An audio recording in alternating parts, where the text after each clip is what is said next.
नमस्कार दोस्तों, मैं हूं अर्पित और एक बार फिर से आपका स्वागत है। प्रधानमंत्री नरेंद्र मोदी ने जातिगत जनगणना कराने का ऐलान किया है। वही जातिगत जनगणना जिसकी मांग लगातार विपक्ष करता रहा है और भारतीय जनता पार्टी, उसके मंत्री, उसके समर्थक सभी इसका विरोध करते आए हैं। लेकिन अब विपक्ष के बढ़ते दबाव के कारण और पिछले लोकसभा चुनाव से घबराई सरकार ने फैसला कर लिया है कि जातिगत जनगणना होगी। लेकिन भारतीय जनता पार्टी और प्रधानमंत्री मोदी कोई फैसला लें और उसमें मुस्लिम न जुड़े हों, ये कैसे हो सकता है? तो आप देखिए, खास बात इस जाति जनगणना की ये होगी कि इसमें मुस्लिम जातियों की भी गिनती होगी। पता लगाया जाएगा कि मुसलमानों में कितनी जातियां हैं, उनकी संख्या कितनी है और उनकी सामाजिक स्थिति क्या है। इसके माध्यम से भाजपा का प्रयास होगा मुस्लिम मतदाताओं में बिखराव पैदा करना। आप देखिए खबर यहां पर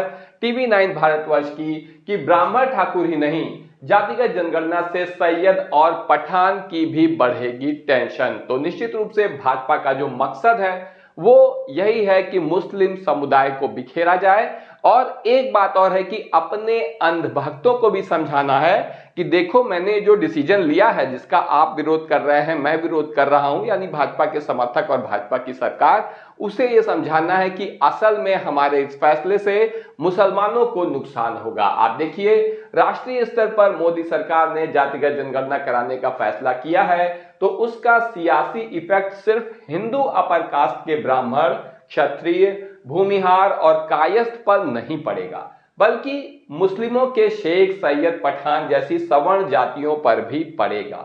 इसकी बड़ी वजह है कि जातिगत जनगणना होने के बाद आरक्षण का स्वरूप बदल सकता है। तो इसमें जो सबसे खास बात है वो ये है कि जातिगत जनगणना के बाद आरक्षण का स्वरूप भी बदल सकता है, उसमें भी बदलाव आ सकता है। और यही वजह है कि सभी राजनीतिक दल और विश्लेषक भी इस मामले को सांस रोके देख रहे हैं। आप देख सकते हैं कि देश में पसमानदा मुस्लिम कितने हैं, ये पता लगाने में भारतीय जनता पार्टी की हमेशा से रुचि रही है। प्रधानमंत्री मोदी भी खुद को पसमानदा समाज का हितैषी, शुभचिंतक और करीबी दिखाने का कोई मौका नहीं छोड़ते हैं। बार बार पसमानदा समाज की बुरी आर्थिक स्थिति और सामाजिक स्थिति का रोना रोते रहते हैं। और अब आप देख सकते हैं कि पीएम मोदी के फोकस पर पसमानदा मुस्लिम है इस जातिगत जनगणना के भी डिसीजन में। और मकसद सिर्फ इतना है कि मुस्लिम मतदाताओं में बिखराव पैदा करना। पिछले दिनों आपने देखा होगा कि किस तरीके से प्रधानमंत्री नरेंद्र मोदी ने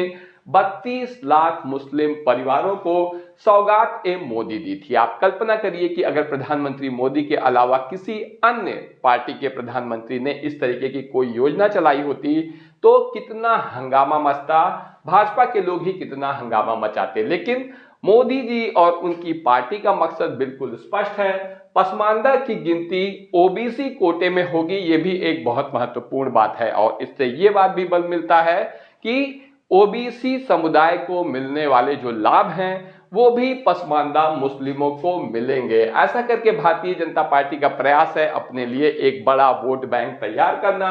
जाति जनगणना जो मोदी सरकार कराएगी, इसका मेन मकसद है कि किस बिरादरी के कितने लोग हैं, इसका पूरा आंकड़ा निकाला जाएगा, सिर्फ हिंदुओं में ही नहीं बल्कि मुसलमानों में भी। और ये पूरी कवायद करने में 11 महीने का समय लगेगा।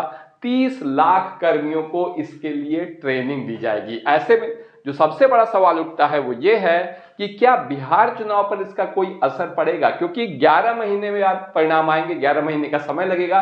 तब तक बिहार चुनाव हो चुके रहेंगे, अक्टूबर नवंबर में नई सरकार बिहार में बन जाएगी। लेकिन फिर भी ये जो फैसला हुआ है, इसमें आपका क्या कहना है कि क्या इसका लाभ भारतीय जनता पार्टी को बिहार चुनाव में मिल सकता है? आपकी जो भी राय हो कमेंट करके बताएं। और क्या भारतीय जनता पार्टी मुस्लिम वोटों को बिखराव की ओर ले जाने के अपने मकसद में कामयाब होगी या नहीं?